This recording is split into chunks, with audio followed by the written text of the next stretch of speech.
Hello and welcome to all of our viewers in Nigeria and around the world to a new cycle on Global Television, coming to you live from the nation's capital, Abuja. I'm Muyi Agmofwegbe, reminding all of our viewers that Global Television is on DSTV channel 365, Star Times channel 276 and Free TV.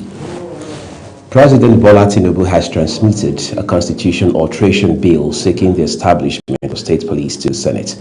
The proposed legislation seeks to amend relevant provisions of the 1999 Constitution to create a legal framework for state police across the Federation. The move follows repeated calls by the President for constitutional reforms to enable states to play a greater role in securing their territories. State governors in Nigeria are seeking greater constitutional authority over security operations within their domains and guaranteed funding arrangements for the proposed state police services. This is according to reports of a strategic meeting involving state attorneys general, legal experts, and senior security officials convened by the Nigeria Governors Forum Secretariat in Abuja. The report contained in the bulletin provides one of the clearest frameworks yet for the establishment of state police in Nigeria, detailing proposals on operational powers, funding mechanisms, personnel management, oversight structures, and the relationship between federal and state policing institutions. The Independent National Electoral Commission (INEC) has presented certificates of return to winners of the June 20th by-elections across 4 senatorial districts and 1 federal constituency. The Commission says the largely peaceful exercise reflects improved cooperation among political actors and security agencies. Anietia Patrick has details. So with peace and plenty. Certificates of return served as the final confirmation of victory for candidates declared winners in the June 20th by-elections. Addressing the winners at the INEC headquarters in Abuja, National Commissioner May Agbamuchembu, who represented the Commission's chairman, Professor Joash Amopitan, commended political parties and their supporters for contributing to the peaceful conduct of the polls. She says the newly elected lawmakers must now focus on serving the people who gave them the mandate. Her commission will be issuing the certificates of return for those who have won the by-elections in the various states, which I will mention shortly. I want to thank God for we had a very peaceful election and it was actually free from any form of violence. For Enugu North Senatorial District, the All Progressives Congress candidate Ikeje Israel received his certificate after polling 162,360 votes. He defeated the People's Democratic Party candidate Nestor Ezeme, who secured 9,299 votes. The election followed the death of Senator Oke Ezia in November 2025. There are a lot that we plan to do and we intend to do and that we are going to get done. Starting from infrastructural development to improving on the education sector, improving the health sector, and then empowerment through employment, especially for the youth. Very, very, very, very important. In Nasarawa North, APC candidates Danladi Evolu Anza emerged victorious with 45,362 votes. He defeated Labour Party candidates Labaran Maku and PDP's Emmanuel David. The seat became vacant following the death of Senator Godia Akwanshiki. And I want to assure all of you that the election was peaceful, was placid, was orderly, and we want to thank the great masses of our people for their orderly conduct, in spite of isolated cases of provocation. In Rivers Southeast, the PDP's Olaka Johnson received his certificate after defeating his APC opponent, Osa Erewari. Meanwhile, APC candidate Professor Francis Faduyili was declared winner of the Ondo South Senatorial District election, but was absent at the presentation ceremony. Also receiving a certificate of return was Rabiu Shuaibu of the APC, winner of the Dawanki Kudu Warawa Federal Constituency by-election in Kano State. INEC says certificates of return will also be issued to winners of the Zuru State constituency election in Kebbi State and Ekiti governorship election. Anietie Patrick, Global TV News. So very much, Aniete. The federal government has reaffirmed its commitment to strengthening bilateral and multilateral relations with the Kingdom of Saudi Arabia. This follows the presentation of a copy of Letter of Credence by the country's ambassador-designate to the Kingdom, Yakubu Gambo.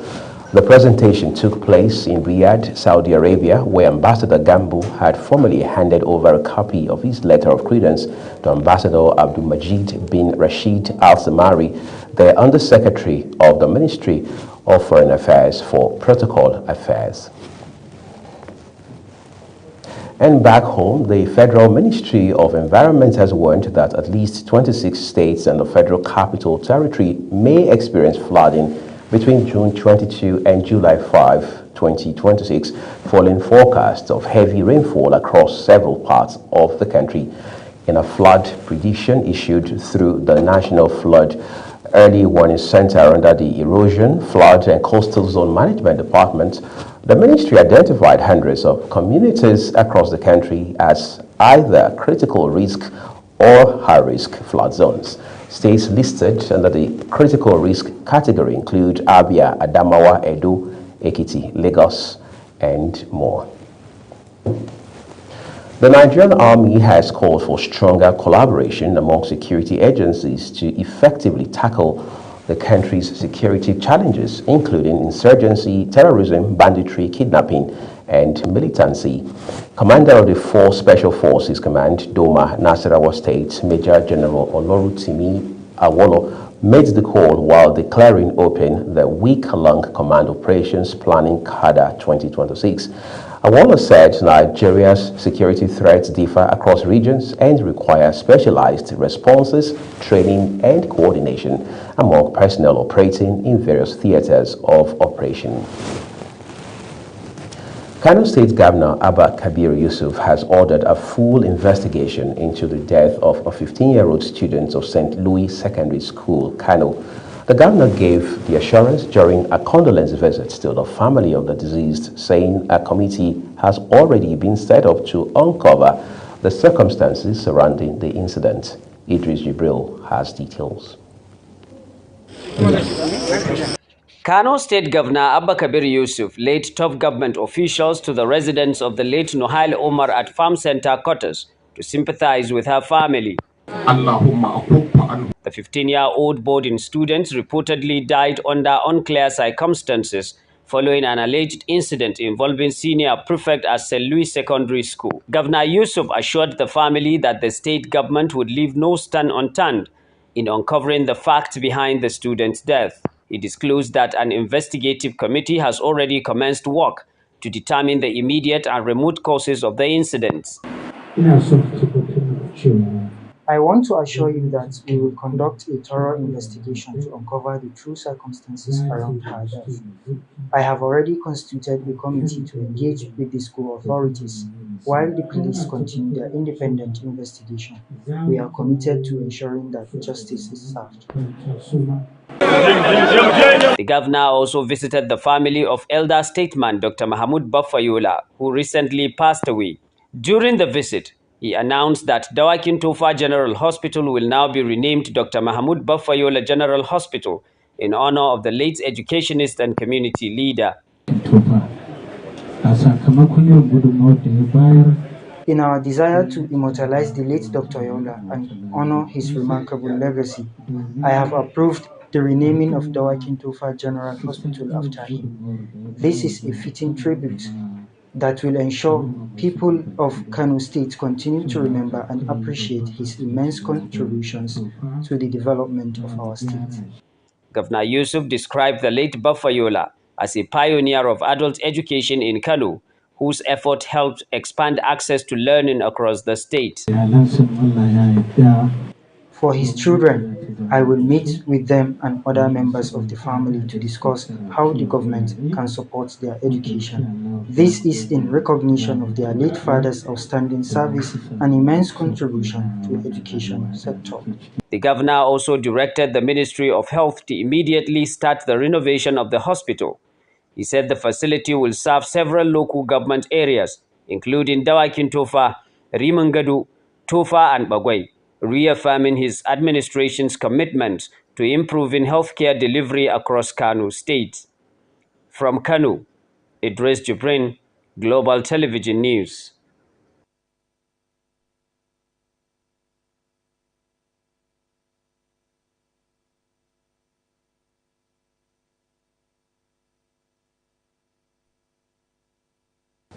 I appreciate your reporting, Idris. The National Hajj Commission of Nigeria says it has officially concluded the return verdict of over 38,000 Nigerian pilgrims from the Kingdom of Saudi Arabia for the 2026 Hajj exercise. A statement by the Commission's spokesperson, Fatima Usara, says the final flight conveying pilgrims from Zamfara was expected to arrive in Nigeria today. Usara said the completion of the return leg brought to a close the 2026 Hajj operations. She also stated that it marks the end of a major national exercise that involved the successful airlifts of Nigerian pilgrims to and from the Kingdom of Saudi Arabia. As the world marks Widows' Day 2026, the International Association of World Peace Advocacy has called for urgent action to restore hope and dignity to widows across Nigeria. A member of the International Association of World Peace Advocacy, Joy Odemi, made the call at the World Widows' Day celebration in Abuja under the theme Restoring Hope and Dignity to Widows for a Peaceful Society. We'll have those details for you later. Former Kaduna State Governor Nasir El-Rufai is set to file a no-case submission in his alleged wiretapping trial after the Department of State Services closed its case against him before the Federal High Court in Abuja. At the resumed hearing, counsel for the DSS, Oluwole Aladedoye, informed the court that the prosecution would not be calling any further witnesses, prompting the formal closure of its case. Following the development, El-Rufai's lawyer, Paul Erokoro, senior advocate of Nigeria, told the court that the defense would file a no-case submission, contending that the prosecution had failed to establish sufficient evidence to warrant his clients entering a defense. This is Global Television and you are watching News Cycle. The rest of the broadcast continues after this weather forecast plus business, foreign and sports stories for you. Please do not go away. As of early Tuesday, a band of rainfall that affected the extreme northern parts of the country moved from the northeast across the region and exit through the northwest. This system delivered moderate to heavy rainfall to several areas, leaving behind clearer skies and periods of sunshine in its wake. Looking ahead to Wednesday morning, some locations will continue to experience sunny conditions, while others are expected to see increased thunderstorm activities. So thunderstorms are likely across parts of Sokoto, Kebbi, parts of Kaduna, Adamawa, Taraba, Kwara, Niger, Kogi, and Benue State, while light rainfall is expected over parts of Edo Delta, Rivers, and Cross River State. And as we move into the afternoon, weather activity is expected to become more widespread across the country. Light rainfall is anticipated over much of the southern region, while we expect moderate to heavy thunderstorms over the north central and the northern states. And that concludes the forecast. Do join us again. I am Akani Samarda.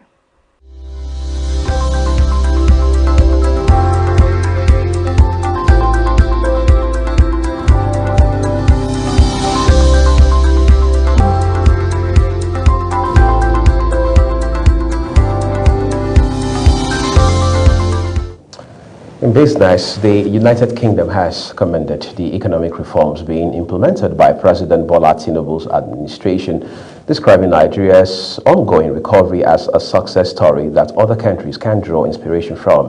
The UK National Security Advisor, Jonathan Pyle, made the remarks at the opening of the 4th UK-Nigeria Security and Defense Partnership Dialogue held at Nigeria's Office of the National Security Advisor in Abuja. Powell says the reforms had required difficult decisions but were beginning to yield tangible results in economic growth and recovery. The federal government of Nigeria says it has raised a total of 1.22 trillion naira from its June bond auction following strong investor participation that drove demand above the amount offered. The Debt Management Office disclosed that the auction was significantly oversubscribed, reflecting sustained appetite for federal government of Nigeria securities despite prevailing market conditions.